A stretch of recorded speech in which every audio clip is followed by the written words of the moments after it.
ป้องกันเหล่าภัยลินสิ้นทั้งหลายธรรมคุณทูลวางไว้กลางใจ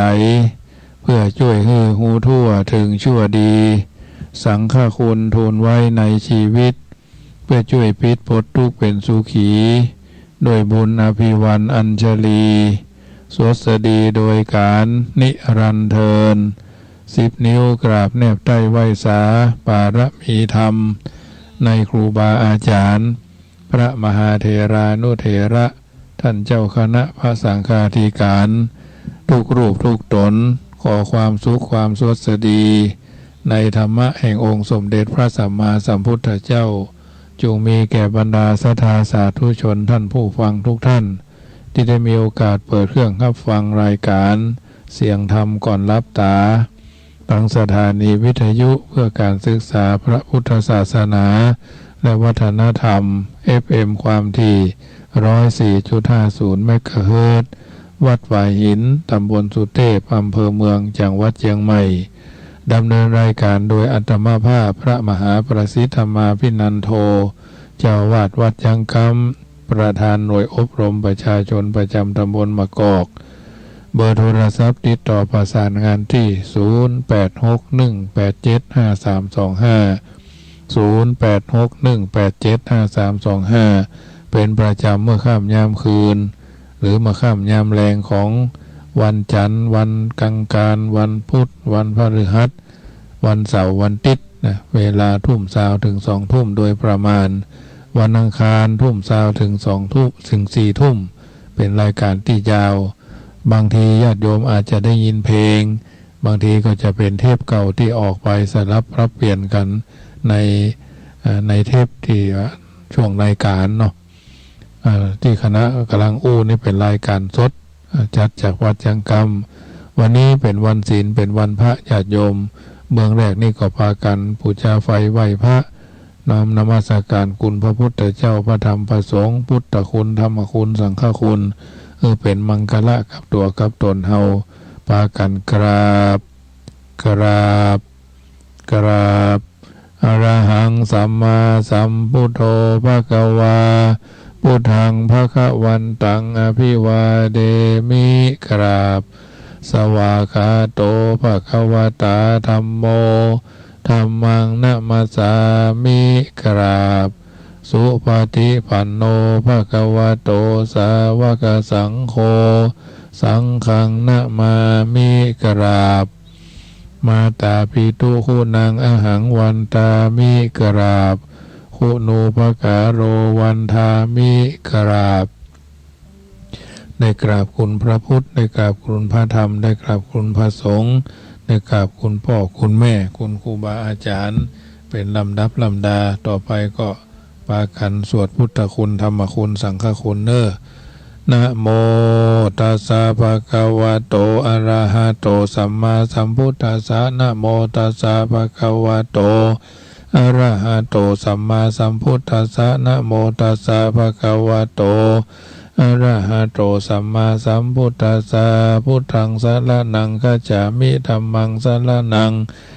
คัจฉามิสังฆังสรณังคัจฉามิทุติยัมปิพุทธังสรณังคัจฉามิทุติยัมปิธัมมังสรณังคัจฉามิทุติยัมปิสังฆังสรณังคัจฉามิตติยัมปิ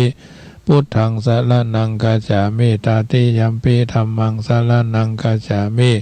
ตติยัมปิสังฆังสรณังคัจฉามิสรณะกะมะนังติปิโสภะคะวา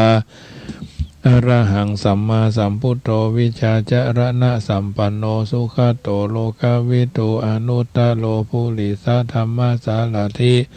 สัทธาเทวมนุสสานังพุทโธภะคะวะติสวากขาโตภะคะวะตาธัมโมสันทิฏฐิโกอากาลิโกเอหิปัสสิโกโอปะนะยิโกปัจจตังเวทิตาโพวินโยหิติสุปฏิปันโนภะคะวะโตสาวกสังโฆอุจุปฏิปันโนภะคะวะโตสาวกสังโฆญาญาปฏิปันโนภะคะวะโตสาวกสังโฆสามีจิปฏิปันโนภะคะวะโตสาวกสังโฆญาติทังจัตตาลิปุริสายุคานิ อัฏฐปุริสาปุคาราเอสะภะคะวะโตสาวกสังโฆอาหุนยโยปะหุนยโยตัคขินยโยอัญชลิกาลนิโยอนุตตรังปุญญเกตังโลกัสสติการณียมัทธกุสะเลนะยันตังสันตังปะทังอภิสเมจัสสะโกหูจูจัสสุหูจูจัสสุวะโจจัสสะมุตุอนาติมานีสันตุสะโกจัสสุปโรจะอภาคิโจจะสันละหุกวุติสันตินทาริโยจะนิภาโกจะอภาคโปคุเรสุอานานุคิโตนะจะคุตังสมาจาเรขินจิเยนะวินยูปะเรอุปวัตไตโยสุขีโนวะเขมิโนหนตุสัพเพสัตตาภวันตุสุขิตาตานะภะโลภรังนิโกเพทานาติมันเยทากาทาจินังกินจิปยาโรสนาปฏิฆาสัญญานัญญามัญญาสาธุขามิชัยยามาตายาฐานิยังพุทธังอายุสาเอกะพุทธมนุระเขเอวัมปิสัพพะภูเตสุมานาสัมภาวะเยอปาลิมานังเมตตัญจะสัพพะโรกัสสมิงมานาสัมภาวะเยอปาลิมานังอุทังอโตจติริยัญจะอาสัมปะทังอเวรังอาสัมปะทังทิฏฐัญจะลังนิสิโนวาสัญญาโนวายาวาตัสสะวิคตามิโตเอตังสติงอติตายะประมาเมตังวิหารังอิทัมมาหุติตินจะอนุภกรรมสีลวาทัสสะเนนะสัมปันโนกาเมสุวินัยยะเขตังนาหิจาตุกภาสยังปุณเรติติการณียเมตตาสุตังวิรูปะเกหิเมเมตตังเมตตังเอราปะเทหิเมชัพพยาภูเตหิเมเมตตังเมตตังกันหาโคนามาเกหิจะอาปาตาเกหิเมมามังอาปาตาโกหิสิมามังหิสิทิปาตาโกมามังจตุปัสโสหิสิมามังหิสิปะหุปะโตสัพเพสัตตาสัพเพปานาสัพเพภูตาจะเกวราสัพเพพัตตารานิปัสสันตุมาขินจิปะปะมาฆมาอภามาโนพุทโธอภามาโนธัมโมอภามาโนสังโฆปามานาวันตานิสีลิงสัพพานิอหิวิชิกาสตาปฏิอุณานาภิสระภูมุสิกาคตาเมลขากตาเมภริตาปฏิกามันตุภูตานิโสหังนะโมภะคะวะโตนะโมสัตตานังสัมมาสัมพุทธานังขันธปาริตังเอวเมสุตังเอกังสามัญญังภะคะวาสาวัตถิยังวิหารติเจตวันเนอนาถบินดีกัสสะอาราเมตระโขภะคะวาภิกขุอามันเตสิภิกขโวทิปะทันเตทิเตภิกขุภะคะวะโตปัจจโสสงภะคะวาเอตตะโวจาเมตตายะภิกขเวเจโตวิมุตติยะอาเสวิทายะภาวิตายะพหุรีคตายะยานีคตายะวัตถุคตายะอนุทิตายะปริจิตายะสุสมารตายะอิเมเอกาทัสสานิสังสาปฏิกังขากตเมเอกาทัสสะ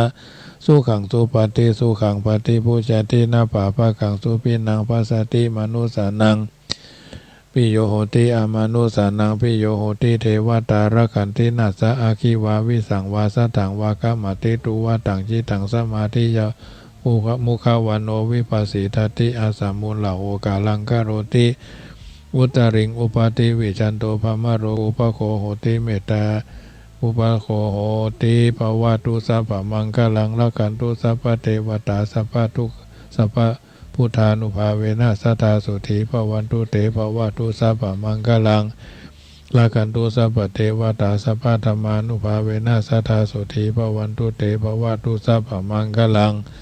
ละกันตุสัพพเทวตาสัพพสังฆานุภาเวนะสัทธาสุธีภวันตุเตเอาละญาติโยมสาธุชนได้ยินได้ฟังการสังวาสสวดที่ยายเนื่องในวันพระวันธรรมสวนะญาติโยมได้ยินได้ฟังธรรมะแล้วก็นำไปเป็นข้อเตือนจิตสกิดใจในการดำเนินชีวิตของเฮาญาติโยมสาธุชนท่านผู้ฟังทุกท่านวันนี้เป็นวันศีลเป็นวันพระเป็นวันที่เฮาท่านทั้งหลายอาจจะไปวัดไปวาไปสวดมนต์ที่วัดไปทำบุญสุนทรทานทานรักษาศีลเจริญจิตภาวนาหลายเรื่องหลายราวหลายกิจการอันเนื่องด้วยวัดสำนักสงฆ์ที่พักสงฆ์บางทีก็ไปเที่ยวกับงานข่าวดำในวัดนะถือว่าเขาท่านทั้งหลายได้มีโอกาสรักษาศีล5เนาะ ได้รักษาศีลห้าสมาทานศีลห้าตั้งเบญจศีลเบญจธรรมศีลแต่ละข้อก็ถือว่าข้อธรรมเหล่านั้นเป็นธรรมต้นทางหรือพื้นฐานที่จะเอาก้าวไปสู่มีศีลห้ารักษาศีลห้าได้อย่างสมบูรณ์ธรรม5ประการที่ว่านั่นก็คือความสะอาดเป็นต้นทางของศีลข้อที่ 1ศีลพ่อปาณาติบาตเกิดขึ้นก็เพราะว่าความสกปรกเนี่ยแท้เริ่มต้นเมื่อคนเฮาสกปรกบ้านสกปรกครัวสกปรกห้องนอนสกปรกบริเวณบ้านสกปรกแล้วอย่างจะเกิดขึ้นสัตว์สกปรกทั้งหลายก็จะตัวยมาบอกว่าหนูแมลงสาบแมลงวันสัตว์ตัวน้อยๆเช่นมดไฮหินที่สกปรกก็จะได้อาศัยอยู่เจ้าของบ้านหันสัตว์เหล่านี้เข้าก็จะต้องกำจัดเพราะกำจัดสัตว์เหล่านี้จะต้องทำปาณาติบาตถ้าบากำจัดก็อยู่มาได้มาสบายแน่ก็เรียกว่ายุงก็จะต้องฉีดยาเนาะอาจจะต้องจุดยากันยุงดีบดีกับตัวเข้าก็จะสูดเข้าไปแถมทำปาณาติบาตจึงเกิดขึ้นความสกปรกยังมีอยู่สัตว์เหล่านี้ก็มีตามมาทำปาณาติบาตร่ำไปทำบ่อยเข้าก็เคยชินจนมารู้สึกว่าพิษอย่างใดถ้าเฮาคนเฮาสะอาดร่างกายสะอาดบ้านสะอาดห้องน้ำสะอาดห้องนอนสะอาดห้องครัวสะอาดบริเวณบ้านสะอาดสัตว์เหล่านี้ก็มีที่อาศัยอยู่บ่ได้เจ้าของบ้านก็บ่ต้องทำปาณาติบาตดังนั้นความสะอาดจึงเป็นต้นทางที่ป้องกันเฮาบ่ให้ทำปาณาติบาตได้ความสะอาดในระดับสูงก็คือสะอาดกายสะอาดคำอู้หรือวาจาสะอาดใจหรือสะอาดกายสะอาดวาจาสะอาดใจสะอาดมีความรู้สึกว่าการฆ่าการทำให้คนอื่นเดือดร้อนก็คือทำให้ตัวเองสกปรกทำให้บ่สะอาดซึ่งเป็นเหตุให้ทำสิ่งที่บ่สะอาดคือทำทุจริตอื่นๆตัวมาเมื่อรู้สึกอย่างนี้ก็จะรังเกียจการฆ่าโดยไปโดยปริยายเพราะว่าพอหันโทษหันผลที่จะตัวมาจากการฆ่าการทำจะต้องทำตนให้เป็นคนที่มีกายสะอาดจะต้องเป็นคนมักง่ายคนมักง่ายจะทำอันยังให้สะอาดด้วยกายได้ยากจะทำตนให้เป็นมีวาจาสะอาดต้องบำเพ็ญคนปากโวยไร้สติอู้จาบ่ยั่งคิดปากบ่มีหูหูดเนาะอู้พิษอู้พังล่ำไปจะทำตนให้เป็นคนมีใจสะอาดจะต้องเป็นคนมีอารมณ์ดีบ่โกรธง่ายหายไร้เหตุไร้ผล2ความพอเพียงเป็นต้นทางของศีลข้อที่2ความพอเพียงเป็นศีลเป็นคือความรู้จักพอความพอเป็นความพอเป็นอิ่มเป็นคนที่พอใจจะยินดีพอใจอยู่กับรายได้ส่วนที่ตนได้มาจะนักจะน้อยก็อยู่รู้สึกตนยินดีพอใจเพราะตนได้มาอาศัยกำลังกายด้วยความสุจริตพอเพียงไม่ใช่หมายความว่าเมื่อพอกินพอใจแล้วก็หยุดทำงานแต่หมายถึงการที่ทำงานจนสุดความสามารถมีรายรับรายได้เท่าใดก็ยินดีพอใจในส่วนที่ได้นั่นและบ่ได้เสียใจในส่วนที่บ่ได้แต่ก็จะแสดงความสามารถทำงานเรื่อยไปในที่สุดก็จะได้ส่วนที่ยังบ่ได้นั่นตัดมาตามลำดับความพอเพียงหากฝึกฝนจนเป็นและรู้ตัวก็จะรู้สึกพอเป็นอิ่มเป็นเมื่อนั้นก็จะสามารถจัดระเบียบชีวิตตนเองได้ว่าควรจะเป็นอย่างไรจักรู้จักประมาณตนบ่กึดสับสนวุ่นวายว่าตัวเองควรได้หรือบ่ควรได้อย่างใดควรเป็นหรือบ่ควรเป็นอย่างใดบ่อันแล้วก็จะสับสนอยากได้ร่ำไปยุดบ่เป็นพอบ่เป็นยุดบ่ได้ก็ต้องแสวงหาเพิ่มเพื่อพอแก่ใจหาในทางสุจริตบ่ได้ก็หาในทางทุจริตการละเมิดอาทินนาทานเกิดขึ้นจิปาทะการลักขโมยการคอร์รัปชันการชกชิงวิ่งราวการหลอกลวงเอาทรัพย์คนอื่นก็เกิดขึ้น การฝึกพอเพียงได้แล้วก็จะมีสติบ่ถือเอาทรัพย์ของคนอื่นมาเป็นของตนโดยทุจริตบอกว่าด้วยอาการใดบ่ใจจะบ่ทำเท่าอันแต่คิดที่จะทำลายใจแล้วความสุภาพข้อที่สามเป็นต้นทางของศีลข้อที่สามความสุภาพก็คือความเรียบร้อยความอ่อนโยนความระมุนระม่อมอันเป็นความประพฤติเป็นกิริยาอาการที่ดีที่งามที่สมควรที่จะทำได้คนที่มีความสุภาพจะเป็นคนที่น่าไว้วางใจน่าคบหาสมาคมมีน้ำใจหันใจคนอื่นถนอมใจคนอื่นบ่เอาเปรียบบัดเนี้ยนาบนหลังคนนั่งอยู่ในหัวใจคนนั้นคนนี้บ่นั่งอยู่บนหัวบ่กีดกันไผเกียรติคนอื่นเคารพเกียรติคนอื่นประพฤติตัวปฏิบัติตนสุภาพเรียบร้อยทั้งต่อหน้าและรับหลังบุคคลเช่นนี้หากเป็นชายนิยมเรียกกันว่าสุภาพบุรุษซึ่งแปลว่าพ่อใจดีพ่อชายมีเกียรติหากเป็นแม่หญิงก็เป็นว่าสุภาพสตรีซึ่งแปลว่าหญิงผู้ดีหญิงผู้มีเกียรติคนที่เป็นสุภาพบุรุษเป็นสุภาพชนสุภาพสตรีสุภาพบุรุษย่อมบ่กึศบ่ทำการละเมิดกาเมสุมิจฉาจารแน่นอนย่อมมีความสำรวมระวังในเรื่องกามารมณ์เคร่งครัดถือศีลที่เฉพาะในคู่ครองของตัวเองตรงกันข้ามคนที่ละเมิดกาเมสุมิจฉาจารในทุกกรณีบ่อาจจะเรียกได้ว่าเป็นสุภาพบุรุษสุภาพสตรีแต่ประการใดการฝึกฝนตนให้เป็นคนสุภาพในเรื่องราวในเรื่องต่างๆจนติดเป็นนิสัยประจำตัวย่อมจะสามารถก้าวถึงศีลข้อที่สามอย่างเคร่งครัดได้อย่างบ่ยากอย่างสามีภรรยาที่ยึดมั่นในภาวะผัวเดียวเมียเดียวอย่างมั่นคงตลอดชีวิตก็เพราะว่าความเป็นสุภาพบุรุษสุภาพสตรีนั่นเองข้อสุดท้ายข้อที่สี่ก็คือความซื่อตรงความประพฤติตรงบ่เอ็นเอียงเช่นซื่อตรงต่อหน้าที่หมายความว่าความบ่คิดโกงเช่นเขาว่าเขาเป็นคนซื่อตรงเยอรมนีนะครับซื่อตรงจัดเป็นพื้นฐานสำคัญที่จะทำให้คนเฮาทำอย่างอย่างตรงไปตรงมาบ่โอนเอ็นไปทางโน้นทางนี้จนจับแนวทางข้อเท็จจริงบ่ได้หรือทำให้เกิดความเข้าใจผิดไขว้เขวคนที่ซื่อตรงจึงไว้ใจได้วางใจได้บ่กึศคดโกงผู้อื่นแม้ด้วยคำจาคำไหนคำนั่นตรงกันข้ามคนบ่ซื่อตรงก็จะโคดไปโคดมาหาความแน่นอนบ่ได้เป็นหลิวลู่ลมไม่ลักปักเลนจาก็หาความจริงได้ยากหัวสมองก็มีแต่คิดถึงผลประโยชน์เพื่อตัวจึงคดโกงคนอื่นได้ด้วยคำที่โกหกพกลมด้วยคำที่น่าเชื่อถือน่าทำตามคนที่บ่มีสัจจะบ่รักษากรรมชอบโกหกพกลม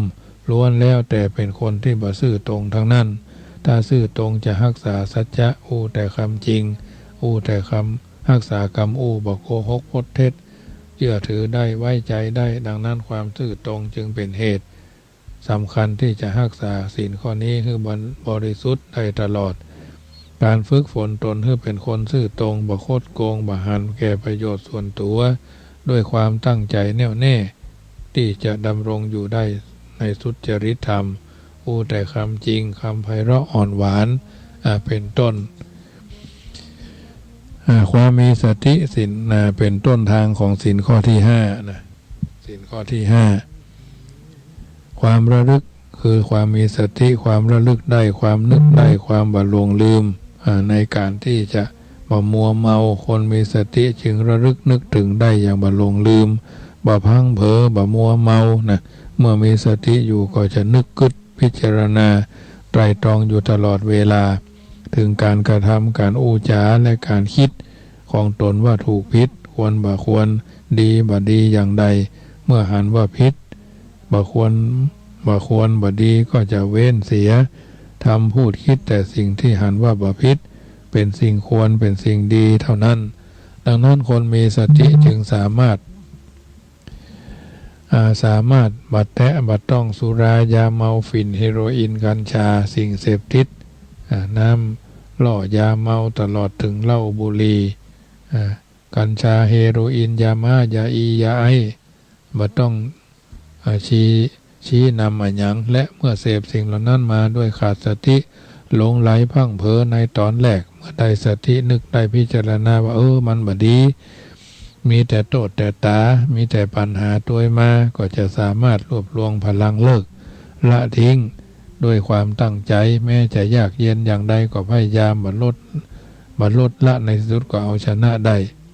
ดังนั้นความมีสติจึงเป็นธรรมะต้นทางของศีลข้อที่5จะทำให้คนเฮารักษาศีลข้อนี้ได้โดยบ่ยากบ่ต้องฝืนใจอันใหญ่ทั้งนั้นเพราะฉะนั้นธรรมะเหล่านี้คือความสะอาดความพอเพียงความสุภาพความซื่อตรงและความมีสติจะเกิดผลในฐานะเป็นต้นทางศีลข้อที่5ศีลของศีล5ได้ก็อยู่ที่คนเฮามีความรู้สึกรับผิดชอบต่อความสุขของตัวเก่าครอบครัวของคนรอบข้างและของสังคมโดยส่วนรวมเมื่อมีความรับผิดชอบแล้วก็จะฝึกตนมีธรรมะเหล่านั้นด้วยความอดทนเสียสละบ่ท้อบ่ถอยแม้จะยากลำบาก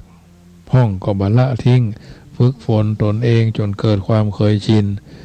จนกลายเป็นปกติวิสัยประจำตัวของประจำวันของคนความยุ่งยากกันยังก็จะหมดไปสามารถทำได้เป็นปกติเมื่อถึงระดับนี้ก็เรียกว่าเป็นผู้มีศีลเป็นผู้รักษาศีลแล้วเพราะฉะนั้นท่านจึงแปลศีลว่าปกติเป็นต้นดังนั้นเมื่อเฮาคิดจะมีศีลรักษาศีลก็จำจะต้องฝึกฝนปฏิบัติธรรมข้อเหล่านี้เป็นเบื้องต้นเข้าไว้ฝึกทำตนให้เป็นคนสะอาดทำบ้านให้สะอาดทำที่ทำงานให้สะอาด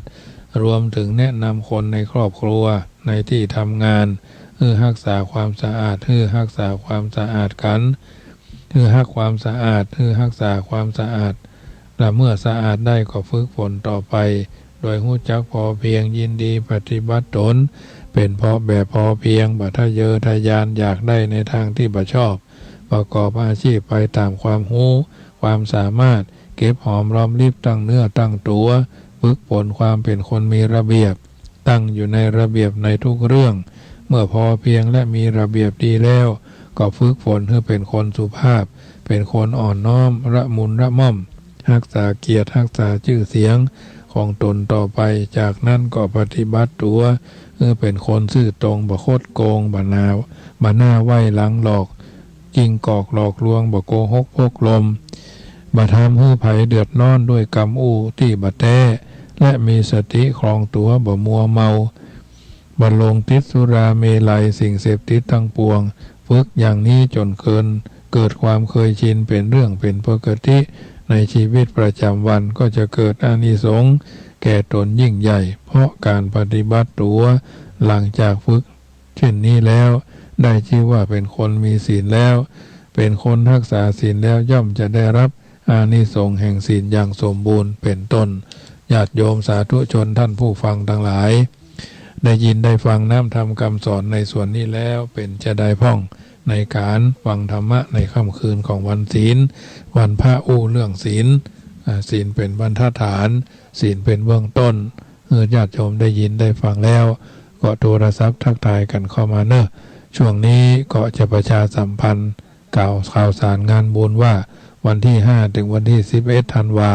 งานทำบุญตัดหวายลูกนิมิตผูกพัทธสีมาวัดล่องช้างพญาวันตำบลท่าตุ้มอำเภอป่าซางจังหวัดลำพูนวันที่11เป็นวันตัดหวายลูกนิมิตวันที่11ถึงวันที่17ธันวางานเข้ากรรมปฏิบัติธรรมของคณะสงฆ์ตำบลบ้านห้องณวัดน้ำอำเภอพระตำบลบ้านห้องอำเภอบ้านห้องจังหวัดลำพูนอนุโมทนาโยมแม่เรนูก้อนแก้วเนอที่โทรเข้ามาว่าฟังอยู่วันที่26พฤศจิกายนงานยกชัดเจดีย์วัดป่าจันทร์ตำบลอำเภอเวียงป่าเป้าจังหวัดเชียงรายเนอะขึ้นสีขาวเดิมอาตมาภาพก็ประชาสัมพันธ์แม่บ่ได้เป็นทรงพิธีแม่บ่ได้ไปร่วมกินร่วมทานช่วงงาน ก็อาจจะไปทีหลังในงานทำบุญดังกล่าวขออนุโมทนากับทุกคนที่จะเดินทางไปร่วมแล้วก็วันที่1 ถึงวันที่29 ธันวางานตั้งธรรมพระเจ้าสิบชาติที่วัดจังกำ30ตั้งธรรมมหาชาติเวสสันดรชาดกที่วัดจังกำวันที่31 ธันวาก็ทานสวดมนต์ข้ามปี1 มกราก็สวดสืบชะตาเดินร่วมทำบุญพิธีสืบชะตาเนอะวันที่1 มกราตานข้าวใหม่ไถ่ชีวิตน้องวัวน้องควายตอดผ้าป่าปันกล่องละ99 บาทน้อมเอิญเจริญพรกันเนอะวันที่1 มกรามีลูกมีหลานภัยเกิดปี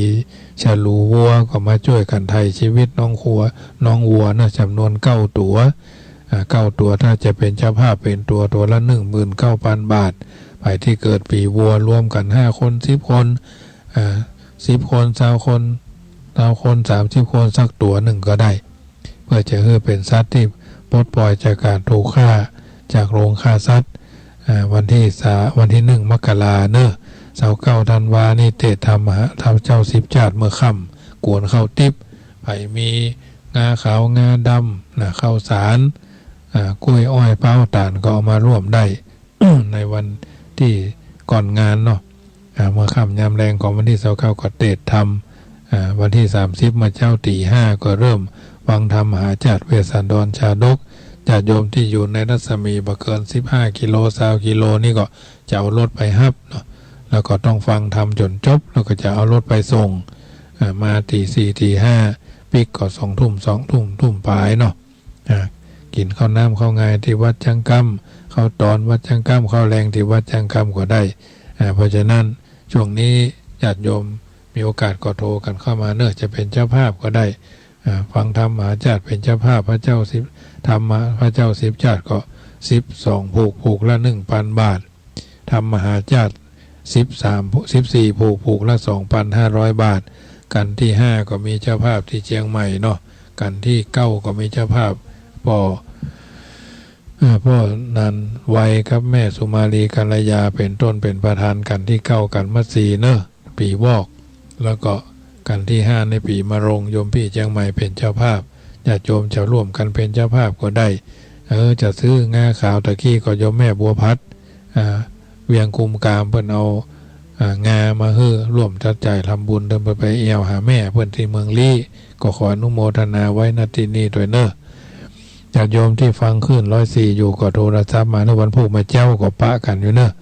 ตี 5 ถึง 6 โมงขึ้น104รายการเสียงธรรมรับอรุณภาคเจ้านะเมื่อค่ำยามแรงนี้ก็ฟังกันได้อาจจะไปวัดไปวาก็อยู่ชุดไหนหมู่ใดก็โทรกันเข้ามาเนอะพี่น้องดอยสะเก็ดพี่น้องห่างดงนะพี่น้องแม่เตียงแม่ริมสันกำแพงบ้านทิเนาะหรือสารพีเนาะก็โทรกันเข้ามาเนอะอยู่จุดไหนหมู่ใดสารกลางเนาะอาจจะมีภาระธุระมันเป็นช่วงวันติดอาจจะไปกินหมูกระทะก็อาจจะไปกินร้านนั่นร้านนี้ก็แล้วแต่โอกาสเนาะหรือมีลูกมีหลานมาแอวหาตอนวันติดในโดยมากก็จะพักผ่อนตามอัธยาศัยเนอะ0861875325 โทรกันเข้ามาได้ถ้ามีโอกาสจังหวะเวลาถ้าไปธุระพระปังเขาก็บอกว่ากันฟังกันที่เพราะฉะนั้นญาติโยมสาธุชนบางคนเพิ่นโทรกันมาว่ามาไปกับวันที่26มาได้ไปนะญาติโยมเพราะว่าแต่ก่อนก็ไปว่างศิลาฤกษ์ร่วมกับเพิ่นประเดี๋ยวนี้ก็ได้แยกจากกลุ่มขึ้นสีขาวละเอาเป็นขึ้นพุทธธรรมมีโอกาสก็จะขึ้นไปทำบุญถวายเป็นการส่วนตัวเพราะฉะนั้นถือว่าอาจจะไม่เป็นส่วนเกินของเพิ่นก้าเขาก็ไปนะคือเพิ่นสบายใจทางนี้ทางนั้นเพื่อความสบายใจคนที่ไปทำบุญก็สบายใจอาตมาภาพไปทำบุญแล้วก็สบายใจไปที่หลังการทำบุญนี่ทำได้ทุกโอกาสแม้กระทั่งการก่อเจดีย์พระเจดีย์ที่เพิ่นระหว่างเชียงใหม่กับเชียงรายนี่ก็ยังได้ไปร่วมเพิ่นด้วยแต่ตั้งใจไว้ว่าจะไปทำบุญไผ่ทำก็ไผ่ได้บุญไผ่คิดก็คนนั้นได้ช่วยกันมาได้แทนกันก็มาได้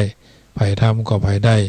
การทำบุญก็เหมือนเฮาหิวข้าวเนาะเฮาใครอยากกินข้าวจนตัวสั่นเฮาก็อยู่ที่เฮาหรอ จะเป็นปิเข้าก็เฮาก็ฮู้เองว่าเฮาบ่กินเฮาก็จะเป็นปิ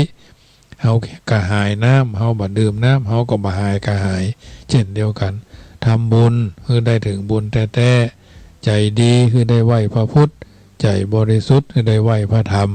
ใจบ่เศร้าบ่มัวบ่ดำได้ไหว้อริยสงฆ์เพราะฉะนั้นเพิ่นถึงบอกว่าทำบุญหยาดน้ำกินตาลหลวงหลายจักได้สบายเกิดสุขภายหน้าเข้าดอกบานกินตาลถึงดอกไม้บานกินตาลม่วนท่านผู้ใดจะเดินทางไปก็ขออนุโมทนาในบุญกินบุญตาลของท่าน